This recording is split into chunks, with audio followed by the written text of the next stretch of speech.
لا حول ولا قوة إلا بالله العلي العظيم بسم الله الرحمن الرحيم أعوذ بالله من الشيطان الرجيم بسم الله الرحمن الرحيم إنا آتيناك الكوثر فصل لربك وانحر إن شانئك هو الأبتر. صلوات. Allahumma salli ala Muhammadin wa ali Muhammad. Today, I am going to talk about our fourth Imam. His name is Ali ibn al-Hussein alayhi salam. But maybe some of you don't recognize him. You don't recognize him from his name, so let me tell you his title. Syed Sajjad and Zainul Abidin. I am pretty sure that you all heard that name in majalises. Yes, that is indeed our fourth Imam's title. The title Sayyid Sajjad means Master of Sajideen or Master of the Prostrators. And the title Zainul Abidin means Leader of the Worshipper. Our fourth Imam's father's name is Imam Hussein alayhi salam and the mother's name is Bibi Shahar Banu. Bibi Shahar Banu was a princess of Great Persia. Our fourth Imam was born on the 5th Shaban and martyred on the 25th Muharram. He was poisoned by Walid ibn Marwan. Our Imam is buried in Al-Baqi, Medina. Now, I will tell you an interesting story. During the time of Hajj, Hisham bin Malik, who was the caliph, who was the king of Medina, tried touching Hajar al-Aswad. He tried so hard to touch it. His army shouted, his army screamed, "Make way for him. He is the king of Medina." But nobody really listened because they were all busy in their prayers. Hisham wasn't able to touch Hajar al-Aswad. He got tired and sat down in a corner. But what is Hajar al-Aswad? Hajar al-Aswad is a black stone located in the east corner of Kaaba.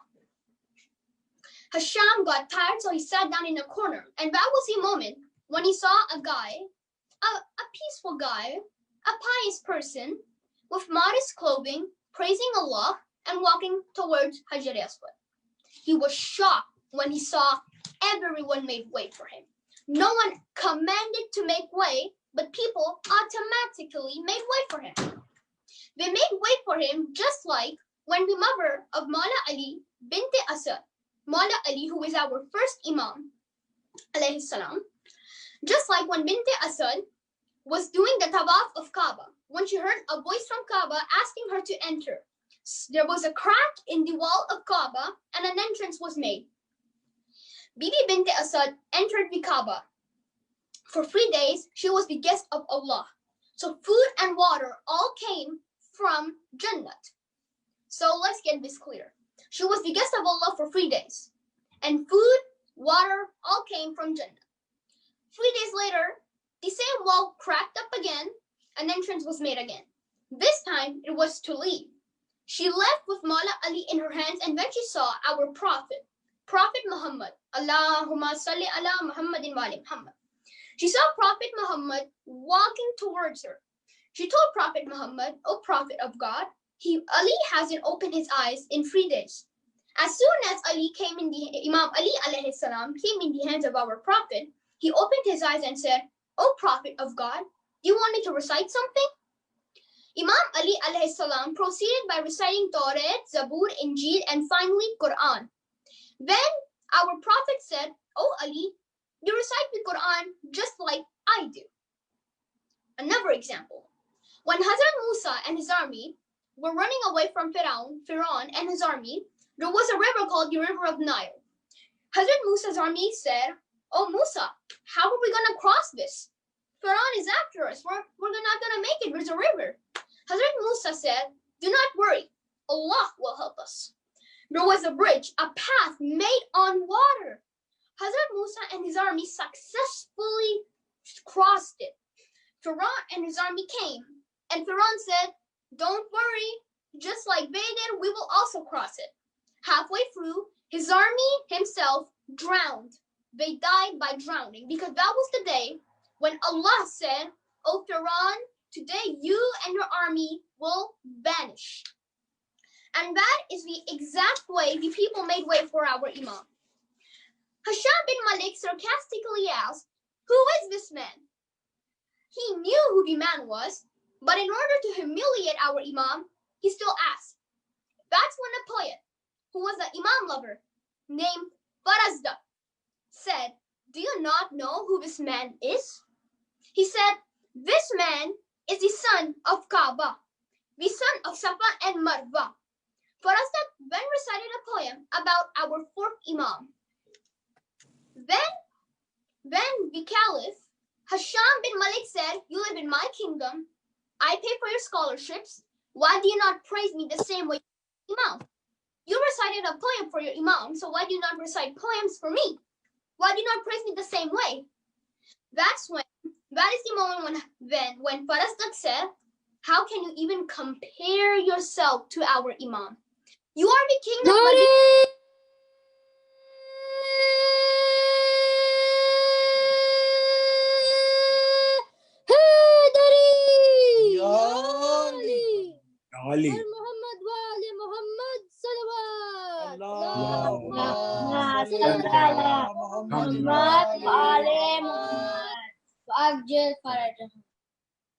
He said, "How can you even compare yourself to our Imam? You are the king of this world. He is the king of this world and hereafter."